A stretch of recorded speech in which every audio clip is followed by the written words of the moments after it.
জয় কর্তামা। সকল ভক্ত ভক্তবর্জনের প্রতি আমার আন্তরিক প্রণাম জানাচ্ছি। আমাদের ঠাকুর দুলাল চাঁদ রচিত ভাবের গীত এখানে একটু আগে পরিবেশন হলো। যে পদটি পরিবেশন হয়েছে সেটা মন কি তোর মনের মানুষ চিনতে পারলি না। এখন এখানে আমরা দেখতে পাচ্ছি যে মন সম্পর্কে কি কথা বলা হয়েছে, মন সম্পর্কে ঠাকুর কি ধরনের কথা এখানে বলেছেন। তাই বলছেন প্রথমে, হয়ে ব্রহ্মবাদী ক্ষমা যদি দিত সকল।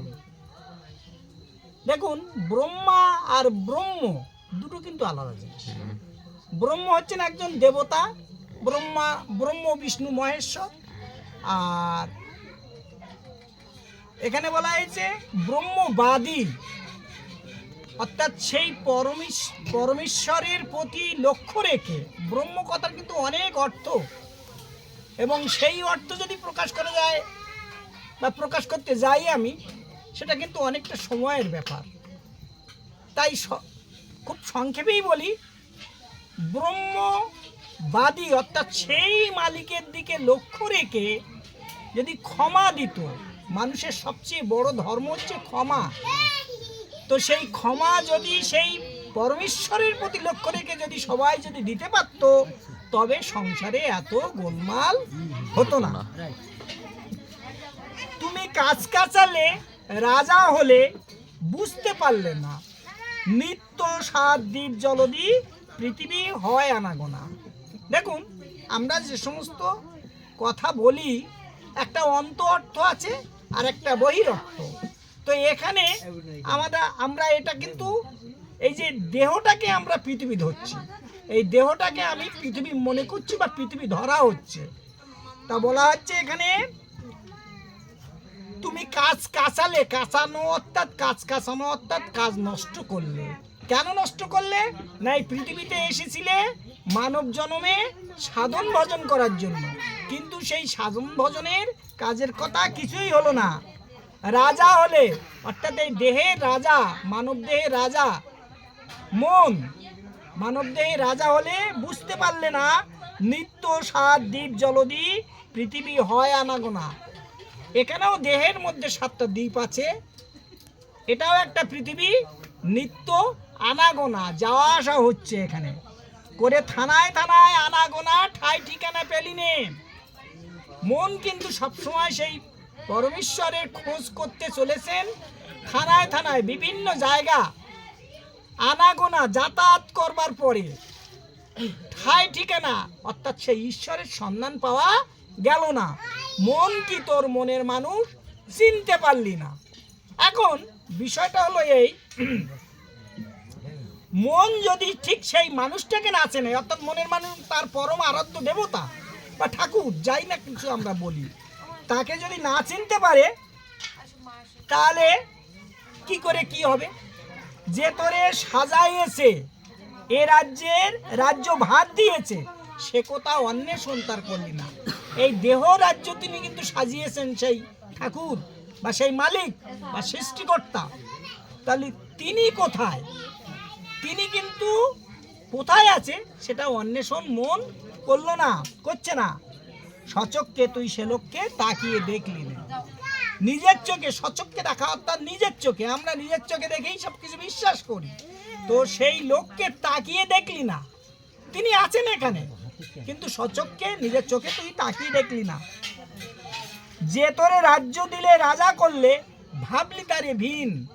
এই রাজ্য দিয়েছে, দেহ রাজ্য দিয়েছে, তিনি সেই মালিক দিয়েছেন, তারে ভিন, আলাদা ভাবলি, মানে নিজের ভাবলি না, আপন করে নিলি না। রাজ্যটি পেয়ে রাজি হয়ে কি থাকবি চিরদিন? এখানে একটা প্রশ্ন হচ্ছে যে রাজ্য তো পেলি, রাজা তো হলি, কিন্তু এই রাজত্ব কি চিরকাল করতে পারবি? তাই রাজ্যটি হয়ে রাজি হয়ে কি থাকবি চিরদিন? যদি নাই কখনো চেনা, শোনো মাগো, কথা বললে একটু ডিস্টার্ব হয় মা। রাজ্যটি পেয়ে রাজি হয়ে কি থাকবি চিরদিন? তাহলে এ রাজ্যে নিয়ে চিরকাল আমি থাকতে পারবো না। যদি নাই কখনো চেনা শুনো, আগিয়ে কেন বললি নে? এই আগিয়ে বলার একটা মানুষ কিন্তু আমাদের আছেন, তার কাছে কিন্তু বলতে হবে।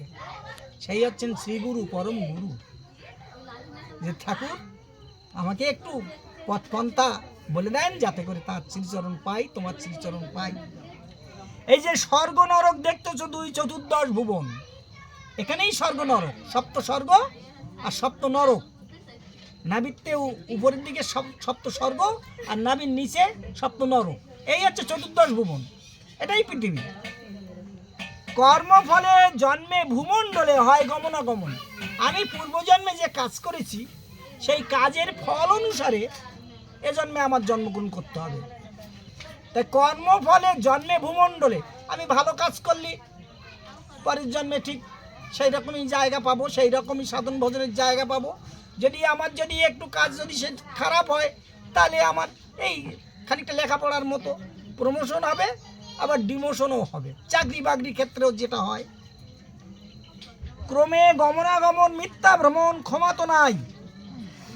এইভাবে যাতায়াত করতে লাগলে এর কিন্তু কোনো ফায়দা নেই, কোনো লাভ নেই। কি পেলি, কি কারে দিলি, কি করলি বল দেখি ভাই। তাই বলছেন ঠাকুর যে তাহলে এই দুর্লভ মানব জন্ম নিয়ে কি করলি? এখানে এসে তো কোনো কাজকর্ম কিছু হলো না, সাধন ভজন হলো না, কারে কি দিলি, অর্থাৎ কিভাবে কি কর্ম সম্পাদন হলো, কি করলি বল দেখি ভাই। তাই তাহলে কোনো কাজই হলো না যদি মিথ্যা সময়টা আমি নষ্ট করি।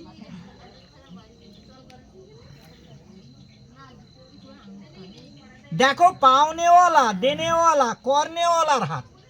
এখানে কিন্তু পাওনেওয়ালা, দেনেওয়ালা আর কর্নেওয়ালা, অনেকে অনেক রকম ব্যাখ্যা করেন, কারণ এটা বলা হয়েছে উদ্ভব দেহ বিশেষে। তো পাওনেওয়ালা, পাওনেওয়ালা কে? মালিক যে পাবে, তা মালিক পাবেন, কি পাবেন? তার প্রাপ্য পাবেন। দেনেওয়ালা, আমি ঋণ করেছি, নামটাকে তিনি তো দিয়েছেন, আমি দেনদার হয়েছি, অর্থাৎ আমি গ্রহণ করেছি, কর্য করেছি, ধার করেছি। কর্নেওয়ালার হাত, যিনি করবেন, তাহলে এখানে একদিক থেকে ধরলে কর্নেওয়ালা তিনি, আবার কর্নেওয়ালা আমি। কারণ আমি যদি ঠিকঠাক না কাজ করি তাহলে আমি দেনা শোধ করবো কি করে? মালিকের কাছ থেকে যেটা নিয়েছি সেই দেনা তো শোধ করবার কোনো উপায় নেই যদি আমি ঠিকঠাক যদি সেটাকে ব্যবহার না করি। থাকতে প্রাণ রেহেতে তার সাথে হয় কেন তফাৎ? এখানে একটা বিষয়, প্রাণ। আমরা কিন্তু একটা বিষয়, আমরা বেঁচে আছি মানে জীবিত কি মৃত, এটা কিন্তু একটা বড় প্রশ্ন। যতক্ষণ আমার দেহের ভেতরে ইন্দ্রিয়গণ সচল থাকবে ততক্ষণ কিন্তু আমি মৃত, অর্থাৎ তারা তাদের বশে নিয়ে যাবে ততক্ষণ মৃত। আর তারা যখন আমার বশে চলবে, মনের বশে চলবে বা সাধন ভজন ক্রিয়ারত থাকবে তখন কিন্তু তারা জীবিত। অনেক কথা আছে, যে তো তত্ত্ব করে তুই তো তারে এক নজরে হেললি নে। তত্ত্ব খোঁজখবর করে, মালিকই খোঁজখবর করে, প্রতিদিন তত্ত্ব করে, তো তারে এক নজরে হেললি নে, মানে একবার অন্তত দেখলিও নে যে কে তোকে তত্ত্ব করছে, কে তোর এই পৃথিবীতে পাঠিয়েছে, এটা কিন্তু দেখলি নে। মন কি তোর মনের মানুষ চিনতে পারলি না। এই যে তক্তে বসে নিমিষে পাও দেখতে যত, এই যে মন রাজ সিংহাসনে বসে আছেন, সেখানে যত কিছু দেখছে ক্ষণে ক্ষণে মনের সাথে মনে হচ্ছে তাতে রত। আমি একটা কাজে বসে আছি, হয়তো মনটা ঠাকুরের নাম করছি, মনটা উড়ে আর একদিকে গেল, বাচ্চাটা কি করছে, ওখানে ওটা কি হচ্ছে, কালকে কি করব, ঠিক তখনই এসে ভিড় করে। দেখবেন মনটাকে একটু ঠান্ডা করে, আমরা যারা সাধন ভজন করি মনটাকে ঠান্ডা করে আপনি সন্ধ্যেবেলা বসবেন, দেখবেন সব চারদিক থেকে এসে ভিড় করবেন, দাঁড়িয়ে গেছে, এইটা করতে হবে ওইটা করতে হবে, নানান যাতে কালকে সকালবেলা কী করবো, বউটা কী বলছিল, ছেলেটা কী বলছিল, সেই তখনই এসে আসি। তাই বলছেন ক্ষণে ক্ষণে মনের সাথে মনে হচ্ছে তাতে রত। ঠাকুরের নাম কিন্তু আর হচ্ছে না, সাধন ভজন আর হচ্ছে না, মন সেই দিকে টেনে নিয়ে যাচ্ছে। কত যাচ্ছে দূরে আসছে ফিরে তা ধরো না, তা নইলে কি সময়কালে ডাকিলে উত্তর পাও না। কত যাচ্ছে দূরে আসছে ফিরে তা ধরো না। দেখুন এই করতে করতেই কিন্তু একটা সময় মন স্থির হয়। এই যে না হওয়ার মধ্যেই কিন্তু একটা হয়। তো এইভাবে যাতায়াত করতে করতে কখন যে মন স্থির হবে, কখন যে আমার সাধন ভজনে মন মানে জুগিয়ে যাবে, এটা ধরা যায় না বা ধরতে পারবো না। হ্যাঁ, তা নইলে কি সময়কালে ডাকিলে উত্তর পাও না। এবার কি, যদি আমি মন বাইরে দিয়ে যাই তাহলে মালিকের সাধন ভজন হবে না, আর যদি ভেতরে রাখি মালিকের সঠিকভাবে নাম নাম করি তাহলে সেটা সঠিক কাজ হবে। তাহলে আমরা পাই না কখন? যখন মালিককে সঠিকভাবে ডাকতে পারি না। আর পাই কখন? যখন তার চরণে শরণাগত হই। তুই চাস না যারে সে চায় তরে তোরে, ওরে ভোলা মন, ভুলবি তো খারাপ হবি, হারাবি অমূল্য রতন। আমরা কিন্তু ঠাকুরকে চাচ্ছি না, ঠাকুর আমাকে চাচ্ছে না। তাই বলছেন তুই চাস না যারে সে চায় তোরে, ওরে ভোলা মন। মনকে ভোলা বলা হচ্ছে, কারণ মন তো সবসময় ভুলে যাচ্ছে। ভুলবি তো খারাপ হবি, হারাবি অমূল্য রতন। অমূল্য রতন সেই মালিককে হারিয়ে ফেলবি। এ কি দেখতে খাসা, হাই কি দশা। সত্যি খাসা মানে সুন্দর, এই বিষয়টা অতি মনোরম। কারণ তুই চাচ্ছিস নে, সেই চাচ্ছে, তাহলে এ কি দেখতে খাসা, হাই কি দশা, অবস্থা, দশা অবস্থা। তক্তের আশা ছাড়লি না, অথচ এই যে মন রাজা হয়ে বসেছে, তক্ত তক্ত সিংহাসন, এই মনের সিংহাসনের আশা কিন্তু ছাড়ছে না। লাল শশী বলে, কে কি বলে কান পেতে তা শুনলেন না। বৈদ্যনাথ দা অনেক বলেছেন, ওই একই কথাই বলতে হবে, যে কোথায় কি হচ্ছে না হচ্ছে, বা কে কিভাবে সাধন ভজন করছে, কিভাবে আমার সেটা গ্রহণ করতে হবে, কোন উপায়, সেটা কান পেতে শুনলি না। হ্যাঁ, মন কি তোর, মনের মানুষ চিনতে পারলি। যাই, আমি আগেই বলেছি, উদ্ভব ও দেহ বিশেষে অনেক গুণীজন আছেন, তারা বিভিন্ন রকমভাবে ব্যাখ্যা করতে পারবেন। আপনাদের হ্যাঁ, আপনাদের যতটুকু বলতে পেরেছি সেটা তো তারই ইচ্ছা। জয় কর্তা।